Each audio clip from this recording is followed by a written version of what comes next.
At one point, suffering becomes laughable. It just becomes, because you see there's no solution. You see, I've tried everything. Then Jagjot, can you tell me that one particular practice or one which no other teacher knows, and I can probably do that, and then this will be fixed. And in that seeking, in that searching, actually mind becomes more anxious. I had that tremendous faith in the universe that things are going to be okay. If I trust this process, and if I just let things unfold the way they are unfolding, and I went through a lot, because of that. Majority of friendships broke apart, relationships also broke apart. Things were set, completely in a mess.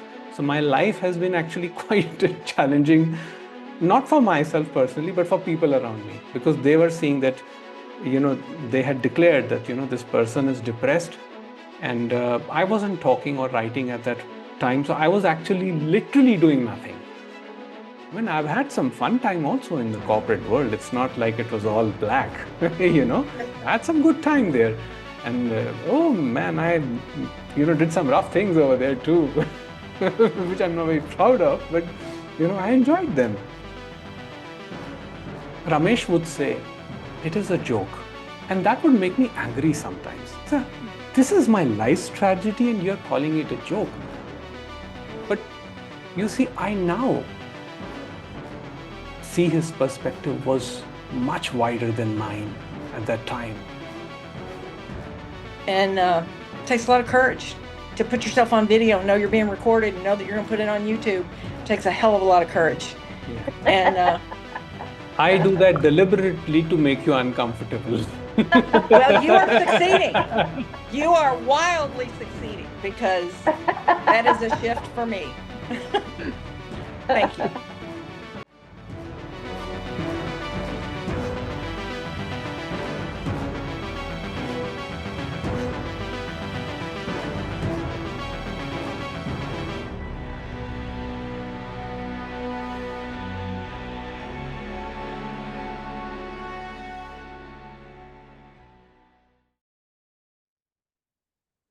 Greetings to all. I hope you all are doing well.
Masters talk about effortlessness.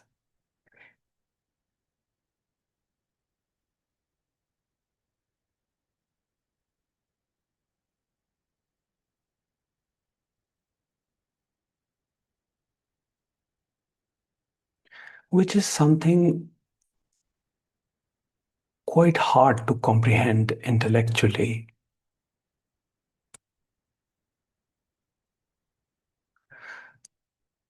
Because our minds are so conditioned to effort.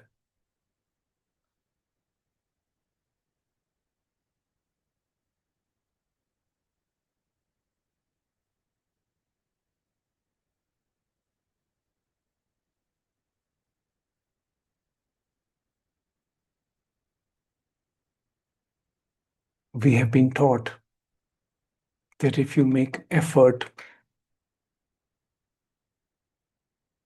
you can make your life better.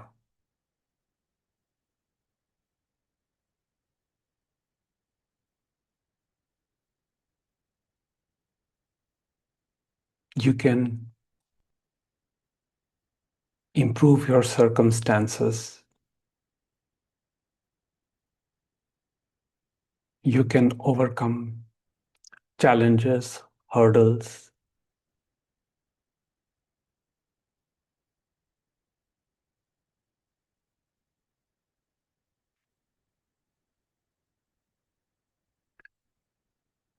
But we never really go into what this effort really means.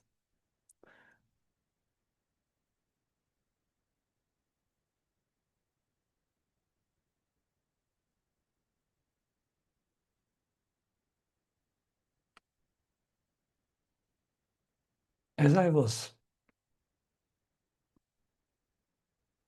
growing up, transitioning from my teens to adulthood,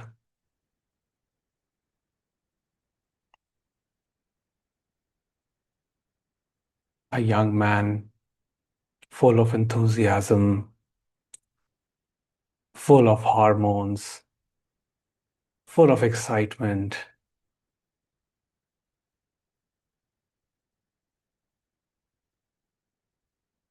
planning which party to attend, which woman to ask out, weekend plan, boozing with friends.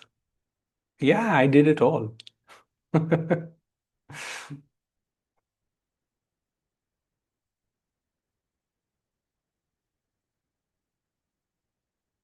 But I was I am an engineer, so I got to try it all. That's what I was told.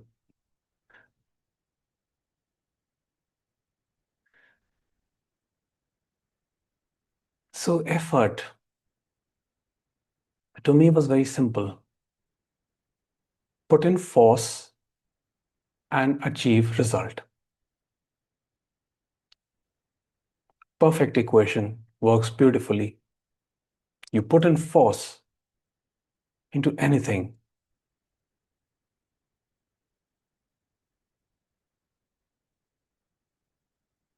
whether it was pursuing academics,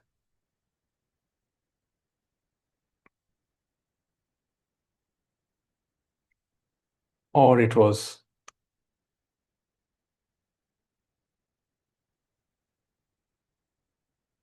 trying to woo a girl, trying hard, relentlessly, over and over again, rejection after rejection, failure after failure, in both academics as well as life. But effort gave result. It did give result. So the equation worked perfectly. However, what was received as reward brought in some new challenges.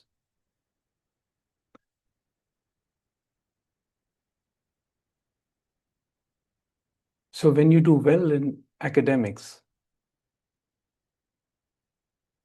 you are given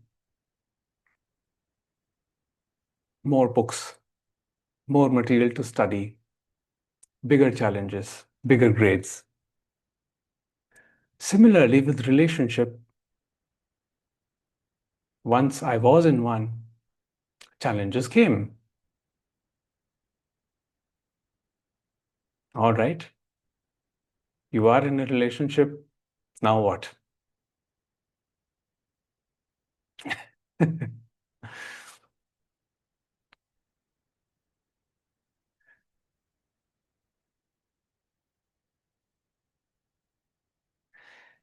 And on another level, I also saw uh, my father in his job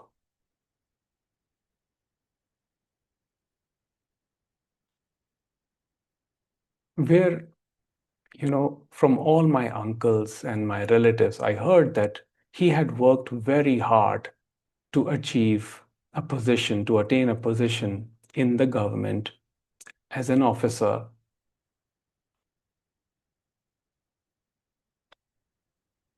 And yes, he put effort for many years and he got that position. A lot of sacrifice. A man from a village with meager resources running to embassies to request for free books because he didn't have the money to pay for it. He also approached American embassy for books and they gave him free of cost. And he used it. He used them. He studied very hard. Commendable. But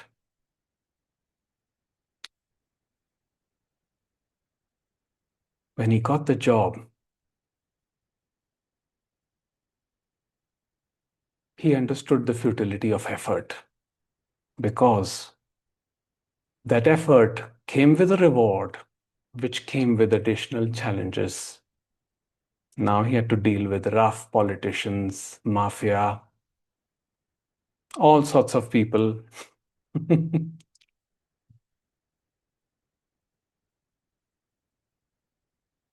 It was a very stressful job till the last day of his life. It was a very stressful job.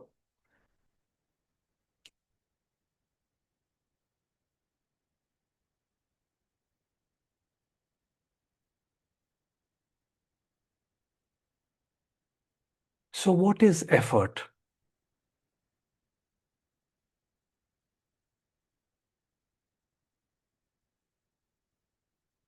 Effort is two energies in contradiction.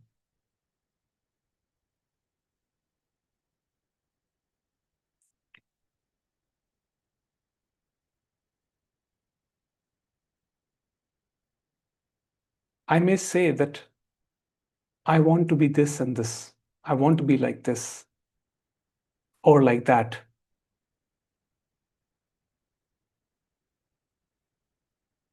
What my mind says and what my heart wants may be totally contradictory. And this happened with me because I became an engineer. I became a corporate worker, but I was an artist. My heart was that of an artist. And as a child, I suppressed the artist in me because I was told that it's not going to make you much money.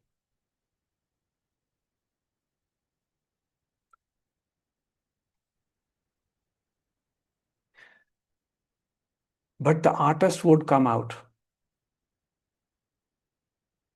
and it would come out effortlessly. While visiting washrooms, while in the car, stuck in traffic, I would roll down my window sometimes when the weather was good, or I would just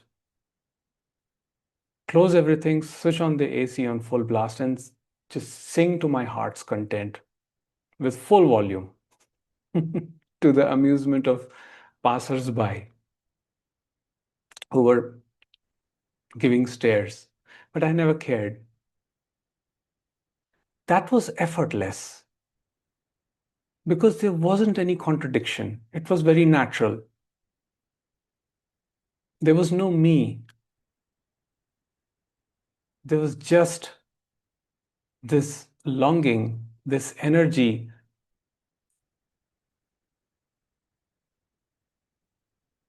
to find expression.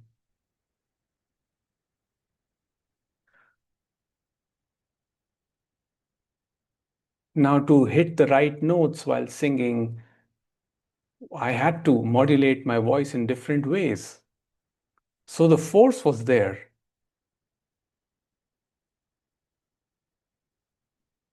But it was in one direction, steady.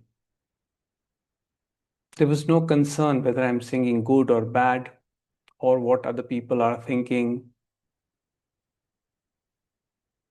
There was no opposition. There was no resistance.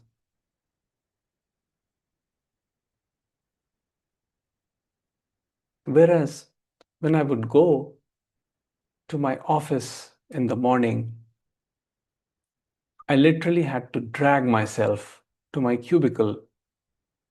And I did that for about 13 years because there wasn't any option. At that time, there wasn't any option.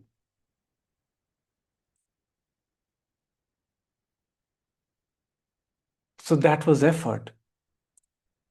And yes, that effort brought a lot of money. It brought money, it brought position, prestige.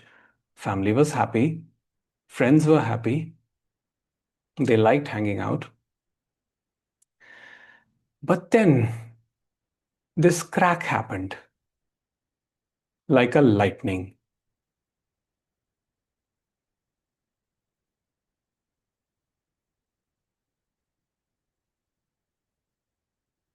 I felt burnt out.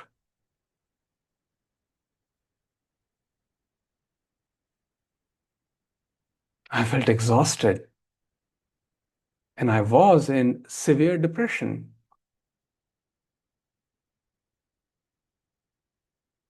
I was in depression even before that. But now it became apparent what was happening, the exhaustion, the confusion.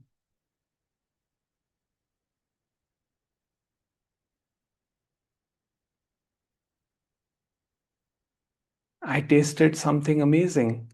And then it was hard for me to drag myself back to that cubicle. But well, I did for a couple of days because the curious me mind just wants to have some last confirmation whether it can, how much torture it can take. So I dragged myself. And you see, it was like the straw that broke the camel's back because the moment I entered office, I think I didn't last more than 3 months. 3 months was maximum because I was given a task which I had never got. Now, today I'm just casually sharing with you something. So please bear with me. It's not all message, it's some sharing also from my end because I always ask you to share. I think I should also share a little bit. So I feel like doing that. So you see, my profile was that of a computer engineer, okay? Because in the 90s, that was the hype, that's what got you girls, that's what got you good, you know, good position. So, I mean, I took that. Uh, but naturally also, I was a good programmer, I was a good coder. So, uh, I learned a lot. And that was not a part of effort, because that came effortlessly to me. The learning of, I knew 5 programming languages at the time I was working, and I could multitask a lot, although it came at a cost, but I could do it. So I was good at my job, reasonably good. So I dragged myself to the office. Now I did not want to sit there. I would stare at the grass outside the window, and I would just take my coffee and sit in a corner. I wouldn't speak to people. So people knew there's something wrong, there's something not right here. But again, I was discharging my responsibilities. So my superior, my boss, you know he called me and he gave me this task where I had to uh, go to a beauty parlor which was owned by his wife and actually hack a website for them. So, um, so I went there. Again, I had no idea what is going to happen, and I found myself surrounded by around 20, 22 women, if I remember, much older than me in age. And they were all like, okay, this is our business plan. This is what we are going to do. So you're going to do this for us, that for us. you know, and on the side, the other things that are done in beauty parlor were being performed. So I was in the middle and witnessing the entire thing, feeling very conscious. I didn't know how to respond to them. But my boss had sent me, and the parlor was owned by his wife and his mother jointly. So, I mean, I was there. And for about 2.5 hours, I sat there. And the moment I came out, I immediately called my mother and I said, okay, I'm submitting my resignation. So this is done. So, and I said that I'm probably not also going to give the notice period, so we may have to give them money, which is also okay. So I went back to my office and I immediately typed the resignation letter and sent it to my boss. And of course, there was a lot of chaos, and I started receiving calls from the beauty parlor, from those women also, and from my boss also. And I wasn't attending. I just kept my phone off and I just went home.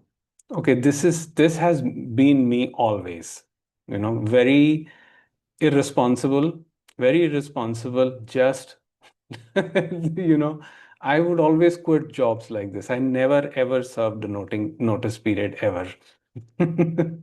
And and I never had another job before I quit my first job. So you see how it goes, how it went for me.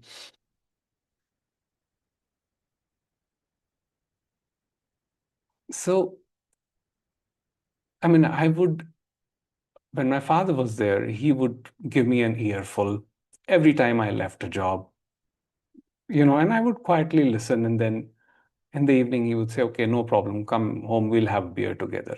And that would just, by evening, it would all finish. But yes, in the moment, he would be upset. And he said, okay, what are you going to do? What is your plan? And I would say, no, I don't have any plan. I'm just going to wait. And saying, are you going to just use your backup money to sustain? I mean, you have children, you have to be responsible. But no, I wasn't responsible. Even with children, I wasn't responsible, you know. But I had this trust in the universe that something would show up some way. I had this very strong trust from the very beginning, from my college days. Even when I was in the most difficult situations, sometimes, I mean, India can be a rough place. Sometimes it's just crowd and you get into fights and stuff like that. And I often got into trouble. But, by the grace of God, I always knew I'm going to be okay. And even when horrible things were happening around, somehow I escaped.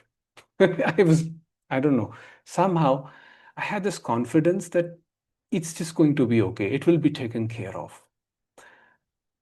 And I would receive a job offer like a month or two I had to sustain by myself, and then I would get some job offer, which I would again take reluctantly.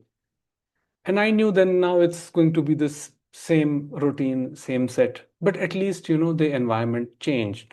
So people changed. So before it gets worse, I would just enjoy myself because, when you're new, they just give you a little bit of a margin to, explore and make mistakes. And I was precisely doing that. So I never put effort, neither in my school days, never in my studies, uh, never in my college also. Although in college I did reasonably well because I had this curiosity about programming languages. So it just came naturally. It was effortless. So that came naturally. Because of that, I scored quite high. In school, I was just told that, if you've got to attempt three questions out of 10 questions, then I would just prepare four. And I would assume that I wouldn't know one, and I'll crack the rest three and just pass the exam. Sometimes I passed, sometimes I failed. And then I had to retake the exam, or sometimes, beg my teachers that please give me some grace so that I can go to the next grade. It worked. Somehow I sailed through. But it was not in my nature to put a lot of effort into these things. Because when it came to the question of, okay, what are you going to do now? Ultimately, which career are you going to take? Or what is going to be your life like? I was never serious. And I would take everything as if it's just temporary. So even if I took up a job, which people around me were very happy that, okay, oh, he's got a good job, very big company, good company. But they didn't know that internally, I was just waiting to quit the day I joined. I was just waiting. Okay, it's just a matter of time. And if you see my career graph, it was like this, with gaps, poor record. And my father used to be very worried. Uh, in fact, even when he transitioned, his last worry was that I hope he takes care of himself, because things were very unsettled at that time. But every time I just relinquished all control, I noticed that universe would make something happen. Not necessarily that this was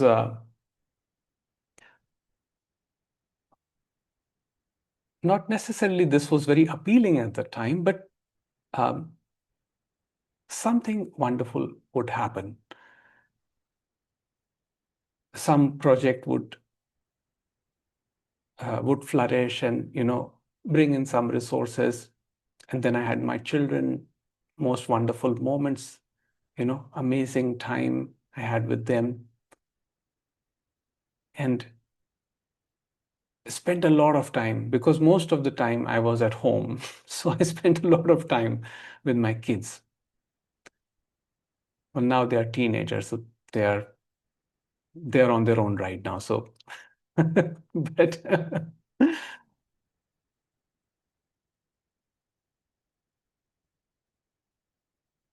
but I never put effort. And wherever things happened effortlessly, they just worked beautifully, naturally. So when it came to this point where this crack happened, I was so prepared to accept it. There wasn't a single thought in that moment other than this deep understanding that happiness comes with unhappiness. That's it. Keeping aside all concepts of awakening, and I just use that language just to give the concept, but no awakening, no awakened, just a simple understanding that happiness comes attached with unhappiness. But again, I would say that yes, that was there, it was deep, but somehow there were lingering desires, the desires that would bring pain. Because I saw that even with that deep understanding, there were some tendencies with this mind body organism that it had to go in certain direction, chasing certain kinds of relationships, even when it knew that the result is what it's going to be. So there wasn't even resistance to that. There wasn't even an effort there. Just letting the body do whatever it wanted to do.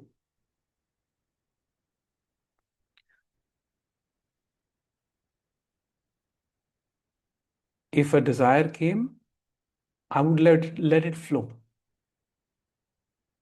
but knowing that it is happening and knowing that what it's going to lead up to. Because this,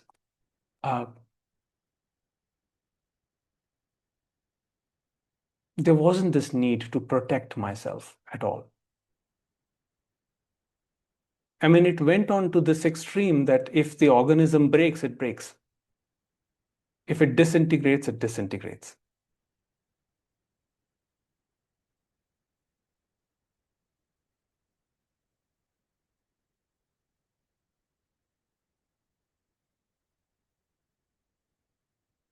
You see people who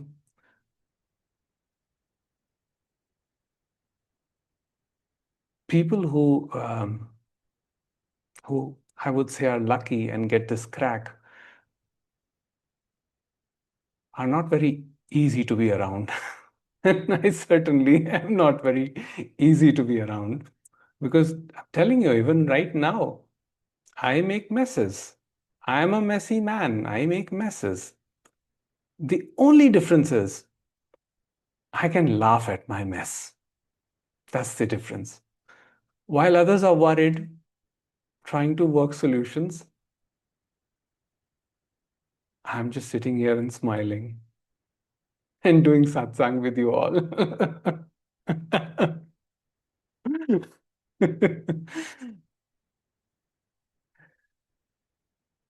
So,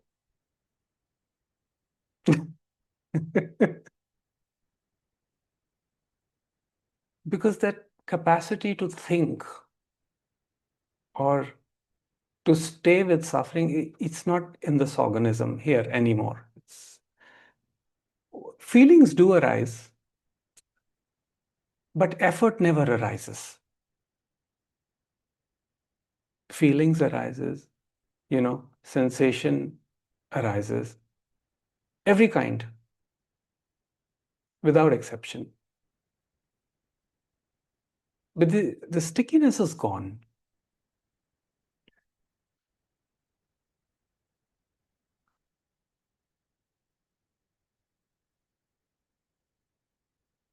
There was one time when I tried experimenting with effort.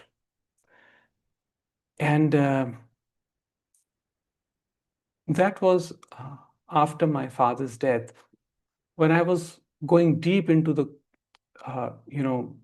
deep into seeking and trying to figure this out, how to make the mind stable, because I would read everywhere that if you don't control your mind controls you. So that's a very pervasive line. So I wanted to experiment with that because especially in Asian culture, it's something the many spiritual traditions and masters boast of, that my senses are in my control and my everything is like in order and we are the masters of our destiny.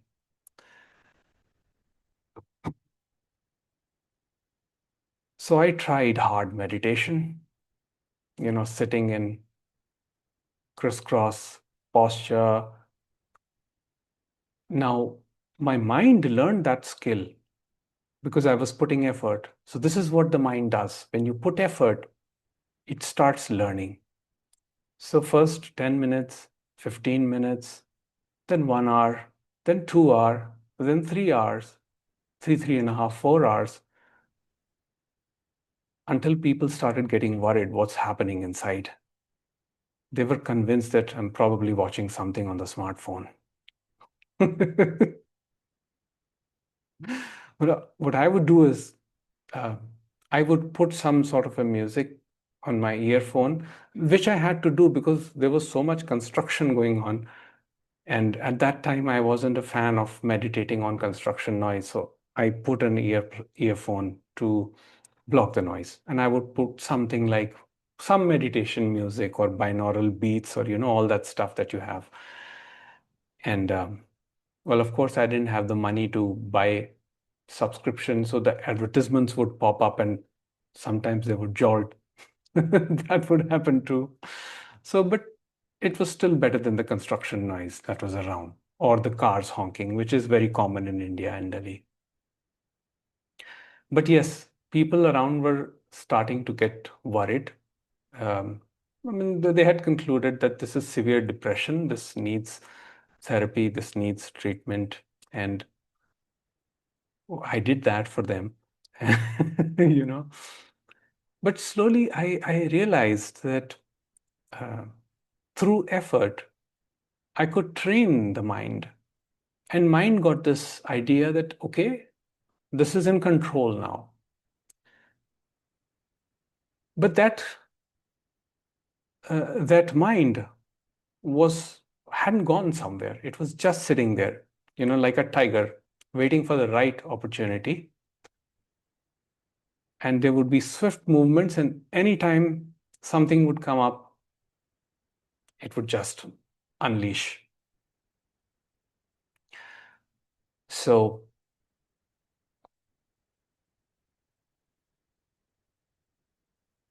I realized that effort is not leading to the happiness that I'm seeking. And there was this realization that I probably know what I'm seeking. I already know it. Because, why would you seek otherwise? If there's something unknown, you won't seek it. You know something and you're wanting to get back to it. That is why the seeking is happening. And that is where it just took one master to point me to that direction. And that was the collapse of the thinking mind. It does not mean that I became perfect. What it meant was that those horizontal periods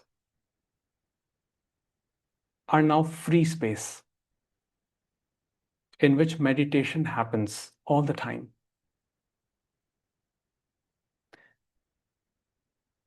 It's all observation now.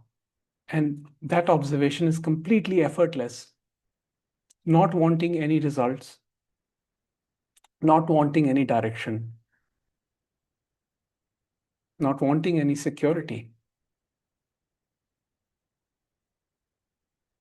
not worried about loss, not anxious about gain.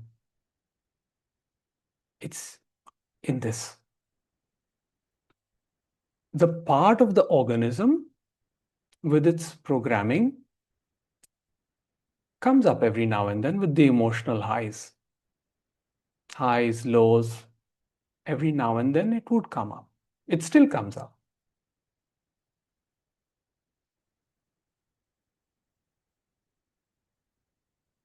So the master told me it's not a matter of time. It's a matter of understanding or recognition. I think he used the word recognition, not understanding, because understanding in time is based on intellect, but recognition is always of the heart.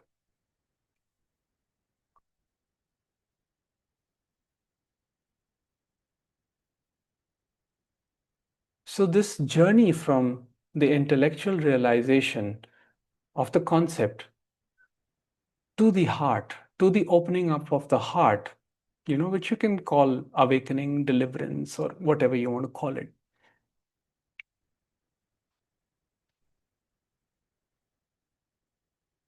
Only pointed at one truth.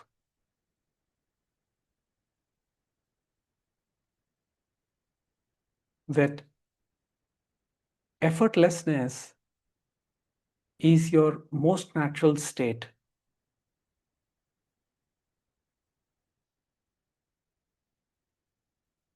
That is why it has another name. We call it unconditional love.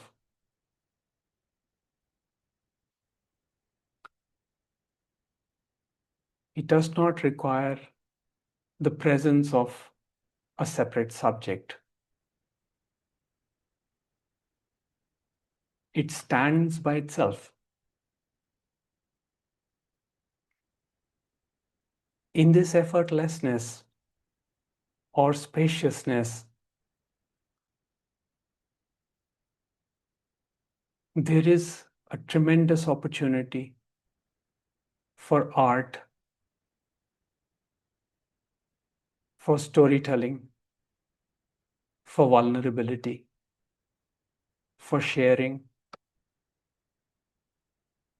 for compassion,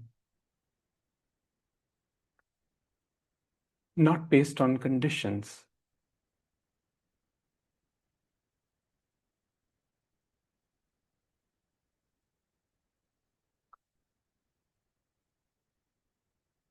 Because you see, heart only knows love, nothing else. Mind is calculative, it introduces the subject. But heart just knows how to love.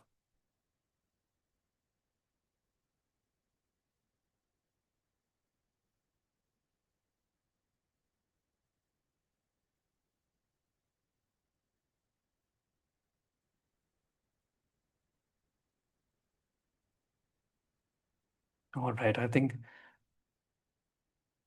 I've been rambling for quite a while now, so we can take up a couple of questions or sharing from you all. You can raise your hand and yes, I will unmute you. Okay, Martha, just hold on. Where are you? Martha.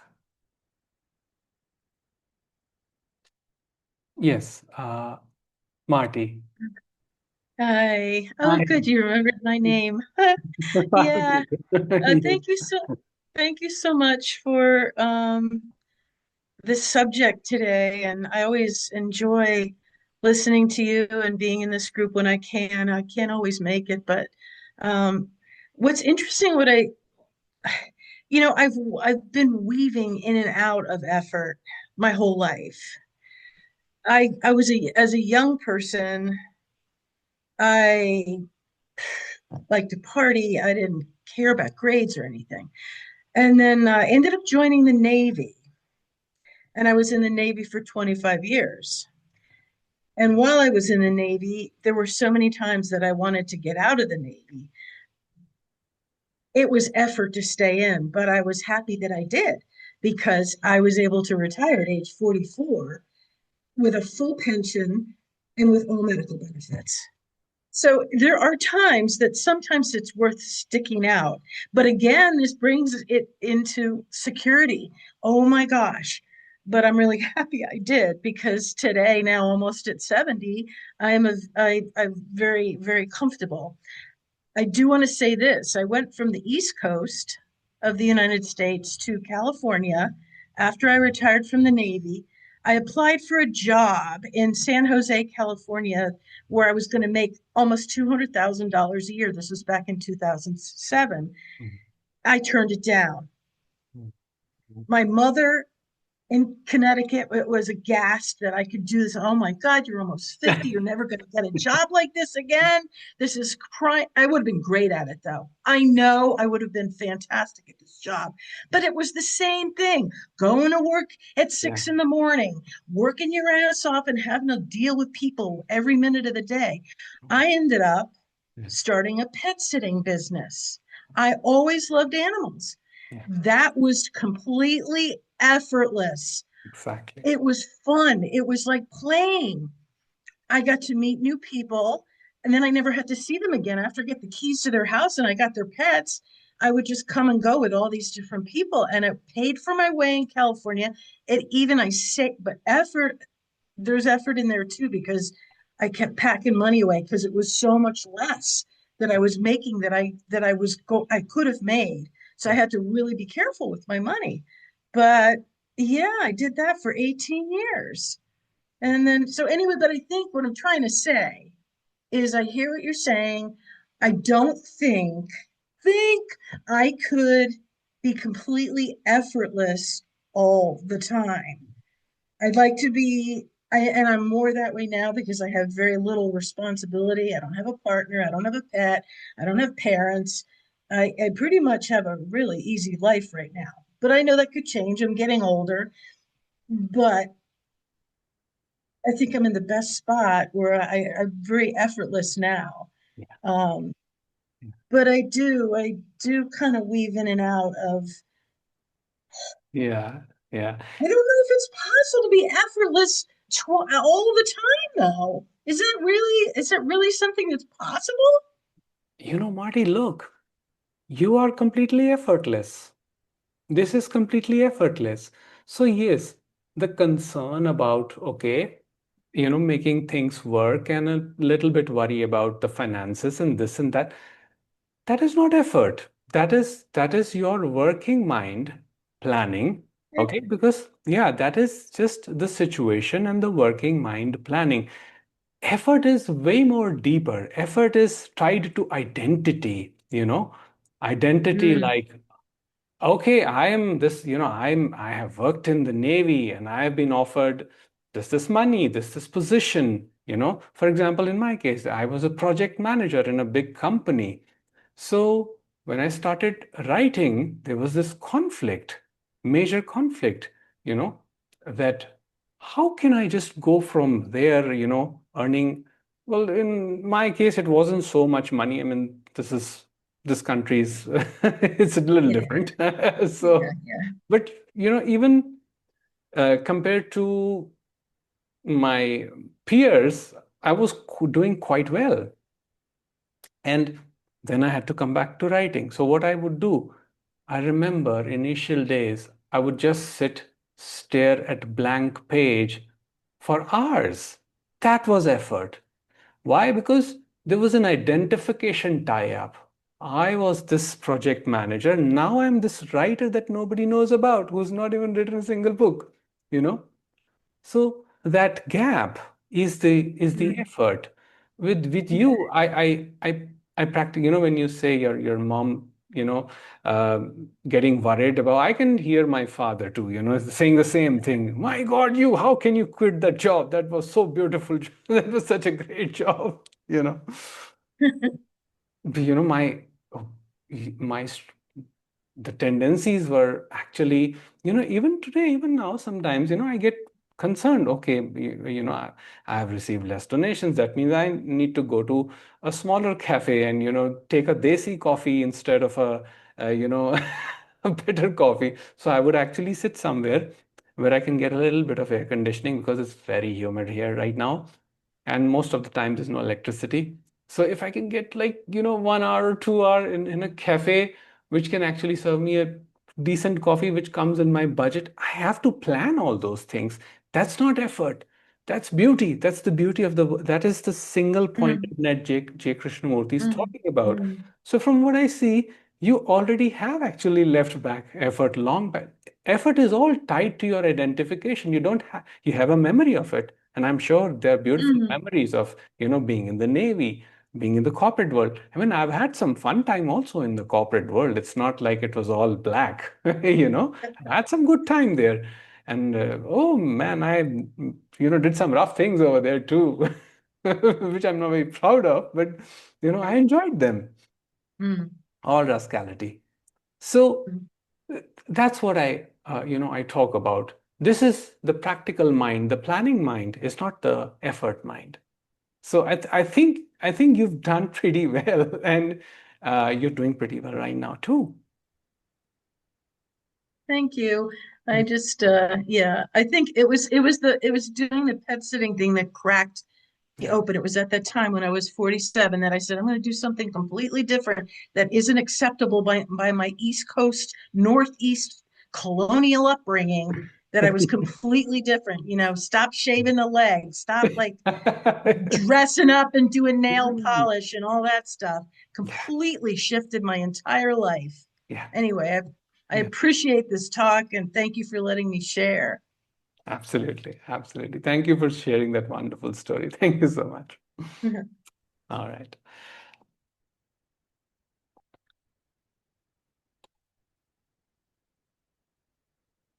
Yes, Carlene. Hi. Hi, Hi. everybody. Hello. Hi. Thanks for sharing your story. It was nice to hear Oh, you thank talk you. about a part of your life. I wish I had like a nice, comfortable, heroic story as Martin just told. I don't. I don't. I really had a miserable life until now. Sometimes it makes me even laugh because it's so miserable that it is just almost like a Greek comedy or something. So it's good that I'm in Satsang because just before Satsang, I was really totally panicking. I live in Europe and things are really going down here. I live in Belgium. That Oh, I means see. I don't have a property. The rents are skyrocketing. Property is out of the question. And I'm 58. I longed for my own home as long as I can remember. And I used to work high up in the bank. But when at 27, I experienced when my boss would be on holiday, I would run the office by myself. And I experienced two bank holdups in a very short period. From then on, I can see that the whole ship went down. Yeah. So here I am. I know it's my personality or the actor in my story, but I have complex trauma. I developed fibromyalgia, chronic fatigue, spasmophilia, the whole lot. So here I am trying day in, day out, not to panic, to surrender to the universe, to the all, to God.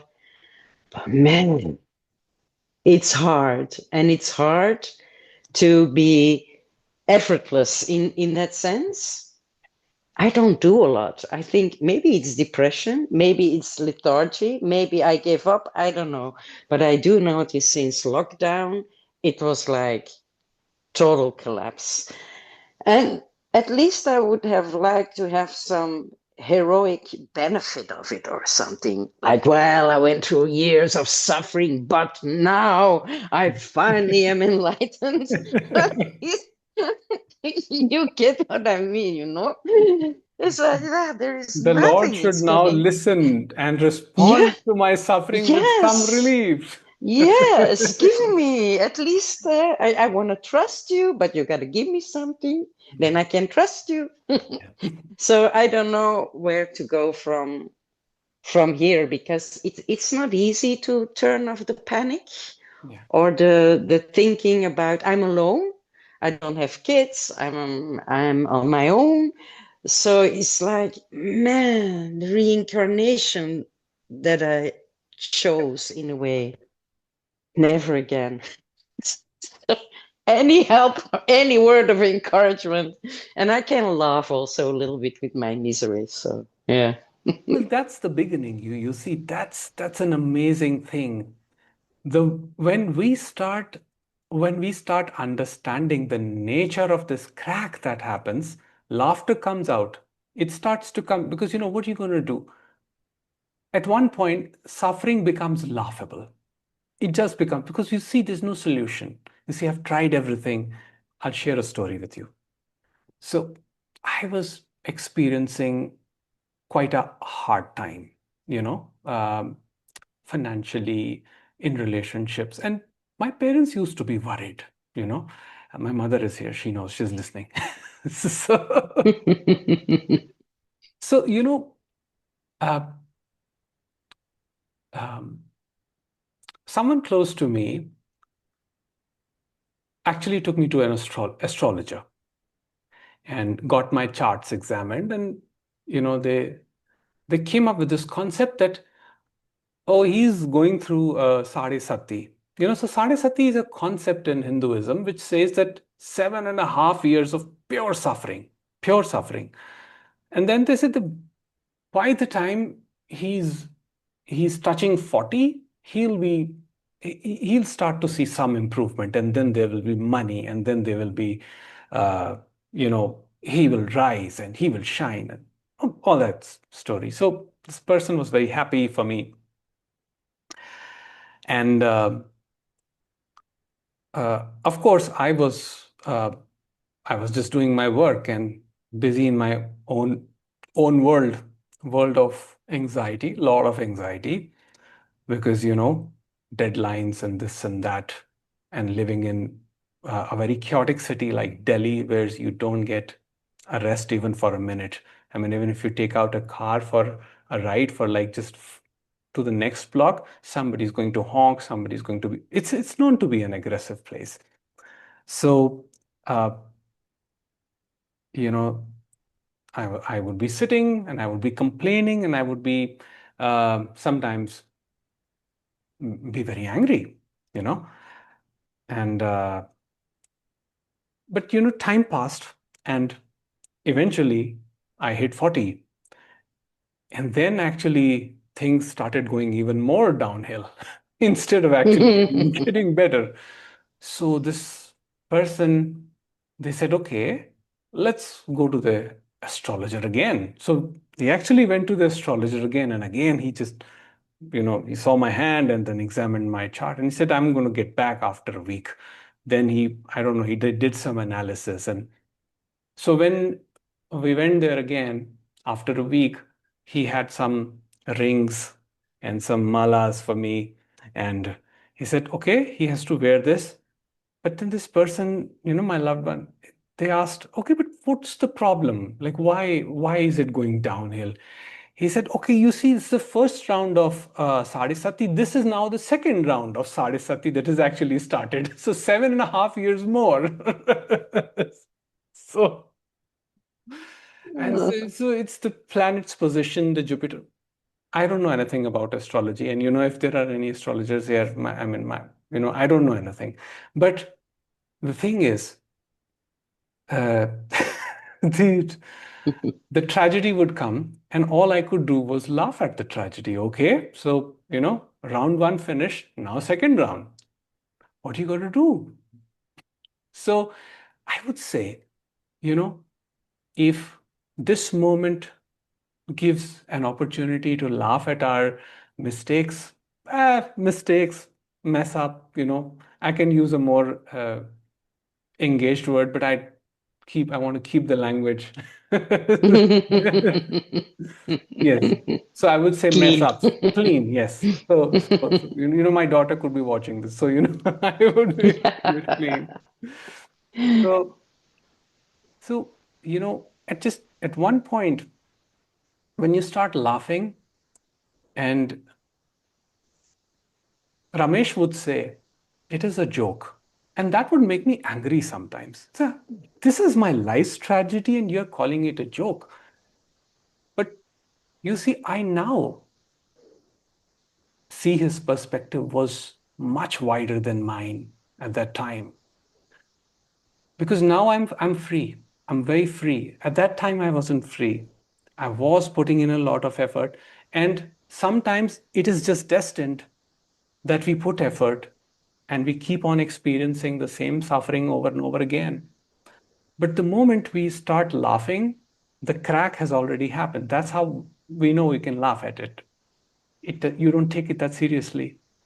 And then you start being free from all practices, all form of practices. You say, okay, I've tried this meditation, I've tried that, nothing is working. So what do we do then? We just laugh at it, you know?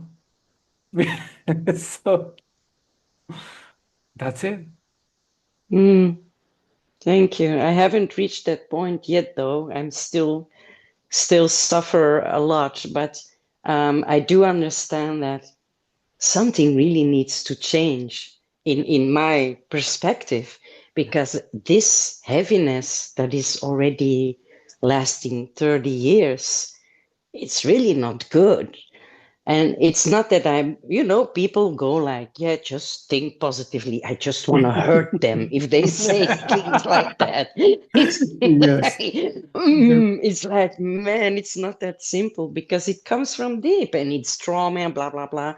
But I really gotta, and I don't know how to make a switch without efforting. I guess it is a kind of a surrender that I don't know how to do, that I still control.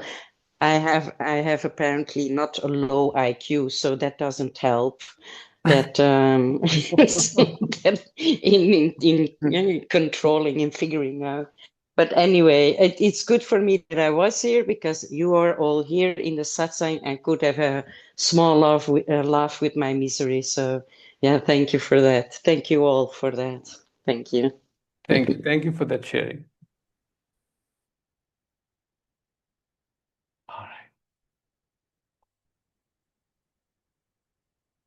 Yes, Martina.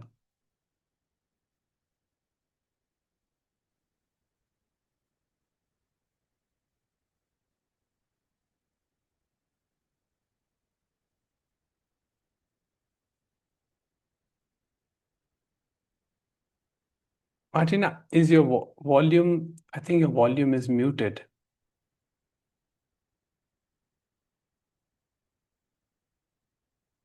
Yeah. I have unmuted you. Can you check if I can't hear you? Okay, I think I got it. Okay. You Okay, hear me we're there. now? Yeah, we're there. We're there. Okay. Yeah. And the signal here in Baja is very poor, so I see. Okay. there's is some cutting in and out for you. I hope not for me. Yeah. But what arises, well, two things is the last piece of the astrology you were talking about. I don't know much about it, but I have been a follower of it for a while, and I quit. And I saw clearly the astrology is all about thinking about the future. Hardly any report from astrology is about this present moment that we have to live in. So what I'm experiencing is an acceleration, is a word I would use. And the story is just brief and kind of funny. My background for this whole year has been a 2x4 stripping away year. And what it brings up for everyone that I listen to is this great compassion for everyone's wanting this that we know is here. We just don't know how to get to it. Because for me, it's no longer getting to it. Finally, it's here. Then the mind comes up and distorts what here is and what I should be doing. Okay. So I have reported that I have lost my car. One of the last things, my car blew up. And so I've been out of a car for about a month and a half, which for many people is like no big thing, right? Yeah. But when you're raised in California, the United States of California, a car is life itself. A car is life. You cannot go forward without a car. This last month and a half, I was forced to stay still. I live in a rural Mexican community, and I have a couple of friends that went to the grocery store for me. Yeah. The stop was profound. Mm-hmm. A month and a half of stop, of out of control.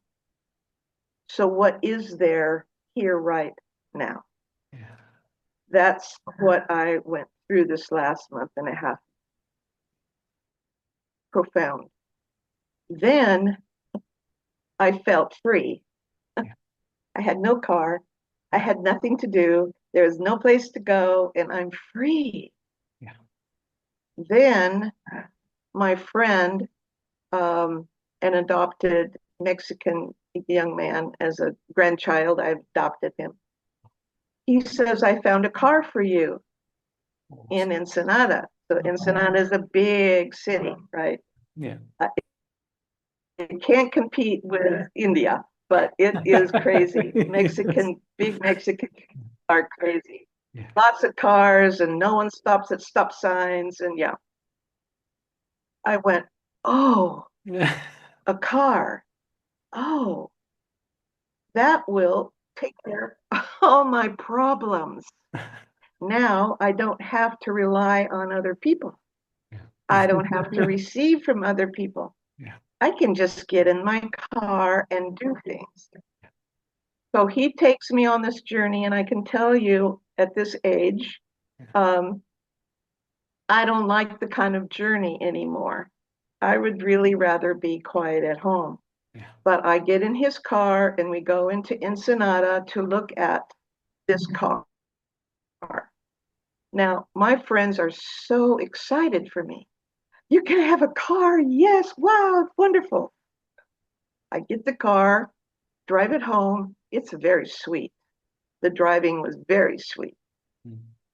I park it. The next day I go down and the battery's dead. Oh, okay. The battery has died. I can't get into my car. Yeah. Yeah. And I realized the realization right there is I had a problem because I didn't have a car. Now I just have a different problem Yes. because I have a car. Yeah. And to me, that fits exactly with the story that you're talking about. Yeah. Yeah. In this material world of duality, that's the way it's going to be. Yeah. It's like one problem transforms into yet another problem Yeah. to Yeah. deal with. Yeah. So, True. so True. True.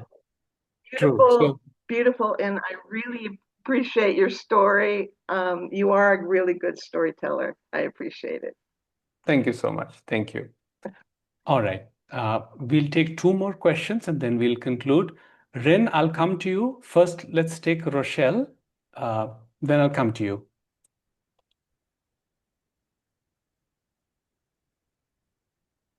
Yes, don't know. Rochelle. Yes. Oh, can you hear me? Yes, I can hear you. Yeah. Thank you, everyone, for having me in the group. It's lovely to do Satsang with you all. When you sent the invitation to the Satsang in the email this time, I think you said that you were talking about the crack and the awakening, and then the deliverance was, I think you might have bolded that word, but it's a big word, important word for me right now. Yeah. And it seems as though, I've had that crack, that awakening, and why I like to listen to you, Jagjot, is because you specifically work, I feel, with people who are at that place. At least for me, it seems. So it's a specific place in our experience, and it brings so much joy, and I mean, I think you all know, but that deliverance part is taking forever. Yeah. And I feel that, I mean, I'm sure everything that comes to me and through me in my meditations they speak to me and tell me exactly what's happening and why. And there's a great deal of love with that. But there's still, if as long as there's, like Sri Aurobindo, I was reading The Mother this morning, and one thing he said was, if there's any part of the lower part of you, that lower aspects that are not surrendered yet totally, Yes. if they're not surrendered, they're not going to be, I guess, brought into the light. And it felt like there was effort, like I feel like there's a lot of effort involved in surrendering. I don't like having that part of me that's not coming along on the spiritual path. There's a part of me that is a big part, but that part that's not going along with it is, I don't know if it's conditioning or karma, but there is a part that keeps me feeling separate from my Father in heaven. And it feels like it's taking such a long time for that to either come along or me surrender it. And I just wonder if you could talk a little bit about deliverance, because Yeah. I just wish you would. Yeah. Yeah. You see, so what I say is, deliverance is not your burden. It is not your burden to fix. It is not your responsibility to fix. It is, if the process is slow, of course, we know it is slow because of resistance, because there is effort being put. And as the mother may have said that, some parts may not have totally accepted, totally merged into that wholeness.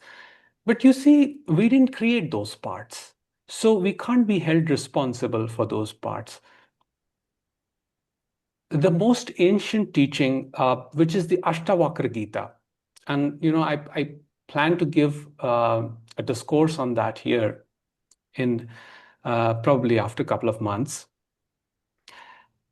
It says that actually uh, all of this movement to experience wholeness and the parts not being able to accept and the entity coming up again and trying to find a way, some way to speed the process up, because the suffering is painful. It is painful. So it's very natural for the organism to contemplate an escape. The mind comes up with an escape. So it says, okay, then Jagjot, can you tell me that one particular practice or one which no other teacher knows? And I can probably do that, and then this will be fixed. And in that seeking, in that searching, actually mind becomes more anxious. The energies become stronger. So that scripture says you don't have to bother. You are free right in this instant. But in this part of the dream, you feel that you are this limited entity who is going through this process. So it says that even if you cannot accept it, let's say, even if the mind comes up, whenever you feel relaxed, just be in that zone and enjoy that moment, enjoy that presence, and let all burden fall from your shoulders, because you are not supposed to fix this or accelerate this. The more you try, the more effort you're putting, the more the suffering will prolong. Let it happen naturally. So, like I spoke to Carly and I said, all you can do is at some point you just laugh at it. You're like, okay, one messes up after the other. What are you going to do? You just have to, with your open hands. And sometimes the Indian sages would say, you created they would point to God and you created the problem. Now you're going to handle this for me. I am free now. In fact, Kabir um, Kabir has a beautiful verse. Sometimes I sing that, but it says that, thank God that I'm free from doing all japas, because now my God does japa on me and I relax on my bed and just enjoy and chill. That's what he actually says. So he says, thank God this burden. He actually thanks God. Um, he says, I mean, for those who are here, the verses are something like this: "Bhala hua mori gagri phuti, मैं पनिया भरन से छूटी रे." And then the verse carries on it. Thank God this vessel broke, and now I'm free from filling this pitcher with water over and over again. Thank God this vessel. I mean, the analogies to the ego, the crack in the structure of the personality. Thank God this crack happened. And finally, he says, now I'm free from all japa, because I have now handed over the responsibility to the one who actually created this mess in the first place. So I would just say, just watch what is happening. Your job is to do nothing except watching. Yeah. Because in that watching, the insights will happen. And these are all impersonal insights. You see, you cannot come to these insights through thinking. Let's say if there's a pattern, let's say some pattern, let's say anger, or let's say any other emotion which is very strong, you cannot use the same mind, which is actually that anger, to control that anger, because the mind is that anger. So there has to be something other than that, which, brings awareness to that anger. And that other thing is the unaffected witness. That is what the scripture says. It is, you are the unaffected witness. So I would just say, let the deliverance take as much time as it wants, right? You are free this instance. Grab the moments of joy, whenever you experience, take a cup of coffee, enjoy a snack, or watch TV or go for a walk, Um, and in fact, don't watch TV. Walking is better, I think, because TV has a lot of nonsense these days. So, so Yeah. that's Yeah. Thank you so much for that. Sort of reiteration. Honestly, the message that comes through, like, quite frequently, because I go into meditation quite frequently for answers, it just always is that I can serve him best by letting this entire world go. And that cool. is so, that's huge. Most of it I have no desires or wants. I've let so much of this has just gone away with the crack in the structure, but there's still, the part of me that, um, uh, if something specific might come up, it is just kind of like, you do serve me. He would like to burn this world. Yeah. I mean, it's just not necessary to my path right now. And to get involved in it and to worry about it and get upset about it is to go away from, I guess, what's trying to happen.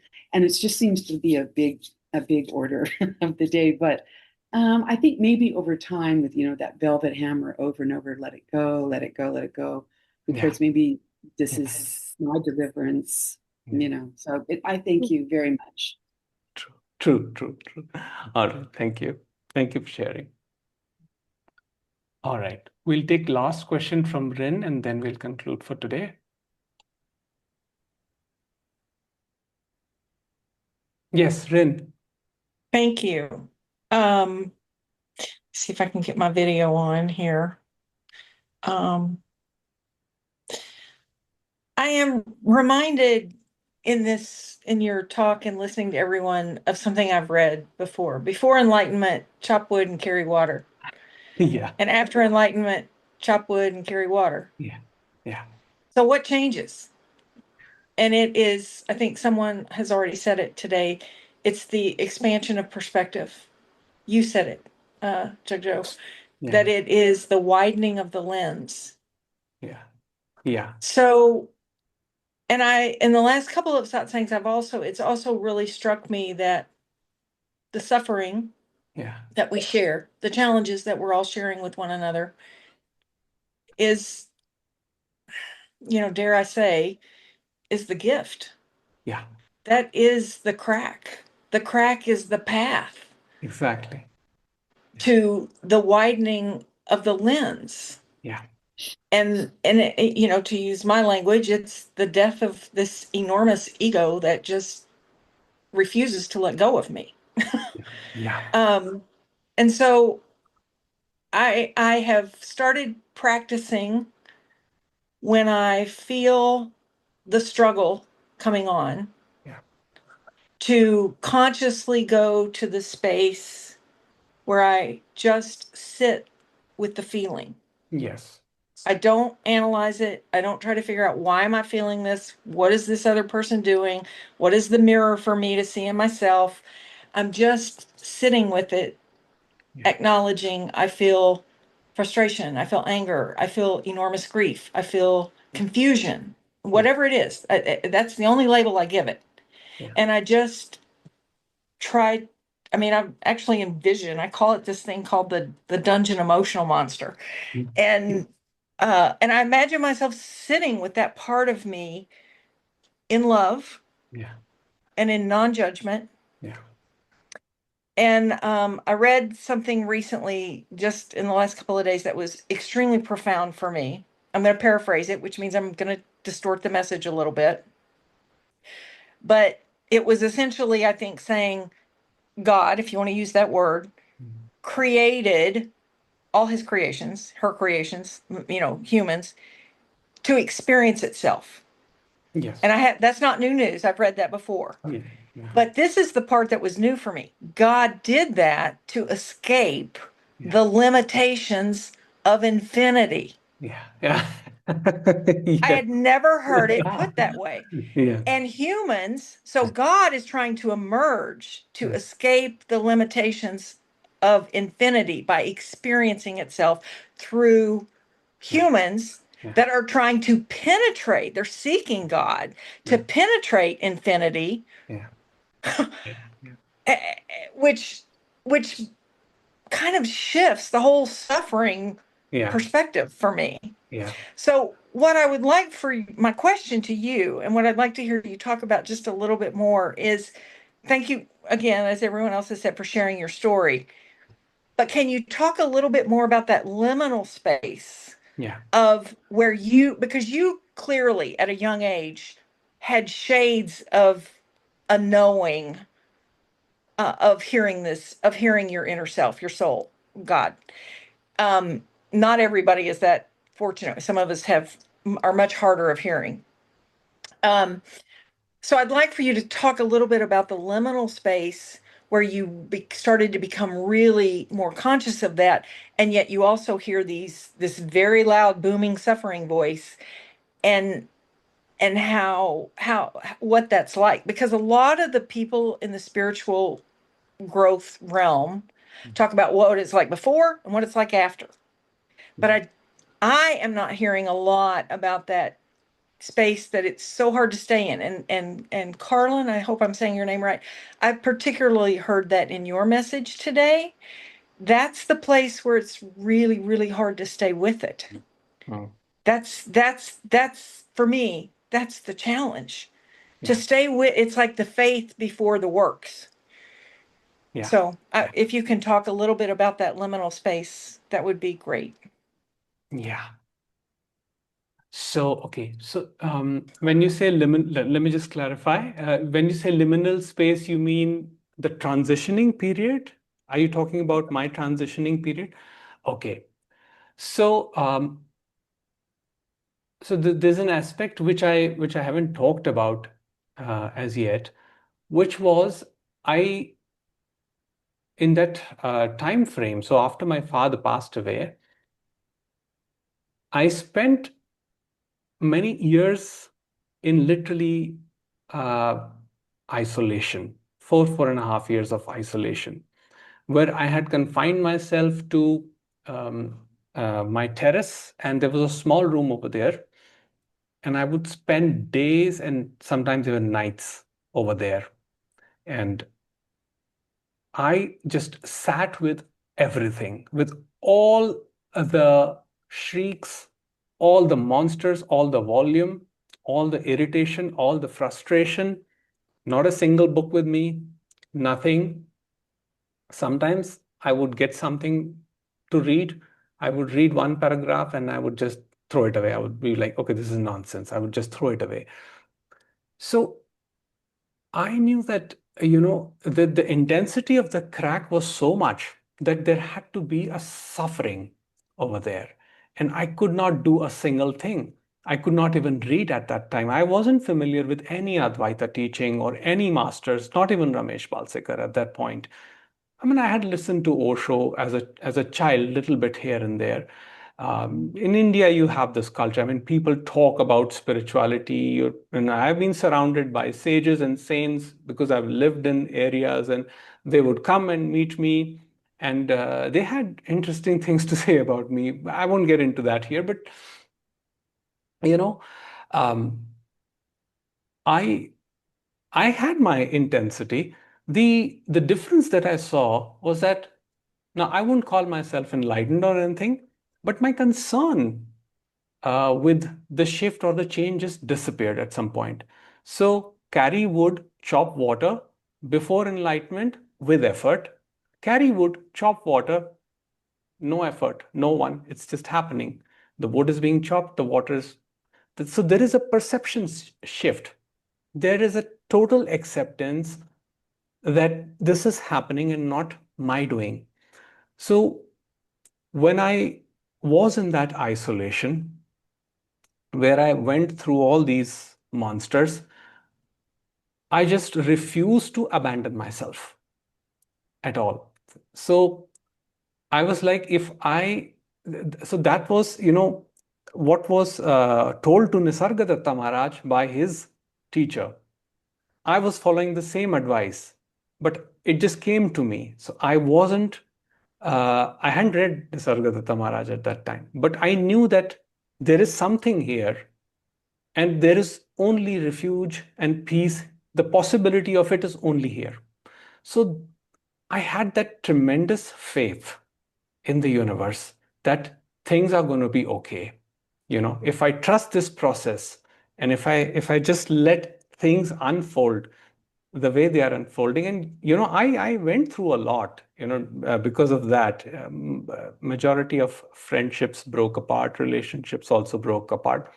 Things were set, completely in a mess. So my life has been actually quite challenging, not for myself personally, but for people around me, because they were seeing that, they had declared that, this person is depressed. And I wasn't talking or writing at that time. So I was actually literally doing nothing for so many years. So at one point, I don't remember when or why, I noticed that I was very happy. I was very peaceful. And I was looking at the sun. It was a bright, I remember it was winter time, and generally Delhi is very polluted in winters, but that day was exceptionally bright and much better. So I was looking at the sun and I felt light, I didn't feel ecstatic or anything or happy. I felt light, very normal, very natural. And somehow there was this knowing that, okay, it's whatever was supposed to happen has happened. Now it's just a series of just witnessing. So it was sort of a death, you can say, death of the conceptual mind. So what followed afterwards was just watching. So that's how it unfolded. And that liminal period, I would say, the only pointer was that I was very safe with myself. I knew that this is everything can abandon me, everyone can abandon, but this is not going to abandon me. This is where my refuge is. So there was a tremendous trust there, tremendous faith there, that no matter my career will be ruined. Of course, the career was ruined, and family life also suffered. People did suffer, around me, but it had to happen that way. It had to unfold that way. So I just accepted it and I stayed with myself. And that has been my pointer ever since. Just, not stay with the version of yourself, but stay literally with yourself, as you are, with whatever is arising, whatever the deepest shame, the deepest monster, you've got to hold those monsters in a loving presence. That's the only way. You fight it, it becomes stronger, it grows. But you hold it in a loving presence. Love, the heart knows only to love. When that heart space opens up, you can be irritated with human beings, can be irritated. You can be sometimes irritated with me, I can be irritated with you or people around, but the love never changes. Love is same, you know. So that heart taught me that the only way is unconditional love, experience of unconditional love. So even those who say, hurt me, quote unquote, hurt me, or left me, or, betrayed me. I mean, I'm just using these words, betrayed me. Even for that, even for them, there's just unconditional love. Mhm. That is the only way. There is no other way to wholeness. Thank you for that. It does echo. There's a couple phrases you've used that were really powerful for me, and one is not abandoning yourself. Yeah. And I think I have, for me personally, discovering what that means is to go visit the dungeon emotional monster, is not to abandon myself. It's to allow those Yes. things that I have felt were wrong for me to feel, or Yeah. somehow ugly parts of me that I am learning how to. I don't have to put that out in the world. I don't have to vomit that on anybody else, but I'm not abandoning myself when I acknowledge this is how I'm feeling, Yes. and just sit with it and just make space with it. Just make space for it. Exactly. And the other thing that you said that was pretty powerful for me and echoed within my own experience is I liken this to like potato chips. You know, when you have one, you want the whole darn bag, or cookies. And it's like, at first, when I first started on this consciously on this path, I mean, I've been on it, I think, my whole life, but consciously, I got that first taste of that momentary bliss. And I thought, what was that? Like, did I imagine that? And it went away. And then I got another one a little bit later. And I thought, oh, it's real. Maybe it's real. Or maybe I'm losing my mind. And then I just would get another one and another one. And so now that, I think that represents the trust that you talk about when you sat on that terrace with all the monsters. You knew there was something else there too. Yeah. Yeah. And I think that I just so appreciate your sharing your story, because I think I heard somebody say it in one of the satsangs, we're all walking each other home. True. You know, and I've said often, I've believed, you know, we walk alone with God in the company of many. Yes. And I just want to, so thank you for sharing. And I just want to thank this community for showing up, because it's often the stories are messy and we don't have we don't have great words to tell it seamlessly. And it takes a lot of courage to put yourself on video and know you're being recorded and know that you're going to put it on YouTube. It takes a hell of a lot of courage. Yeah. And I do that deliberately to make you uncomfortable. well, you are succeeding. You are wildly succeeding, because that is a shift for me. Thank you. Yeah. All right. We'll conclude. And I would just say that no matter how powerful the demons feel, as you know, we were talking, no matter how powerful the demons feel, they are made up of the same light that fills the crack, you know, that made the crack. So they're not something separate. They are created by the same energy that created the crack, that is the light. So when we think of them like children, you know, one child can be really wild, and other child can be very submissive and, you know, very um, obedient. But you love both children the same, you know, even for their wildness, you love them. And even the one that is obedient, you love them the same. You cannot differentiate between the two because they're your children. Similarly, this light that fills the crack is your own, and the demons are also your own. And there is no point fighting. When we fight, we put effort.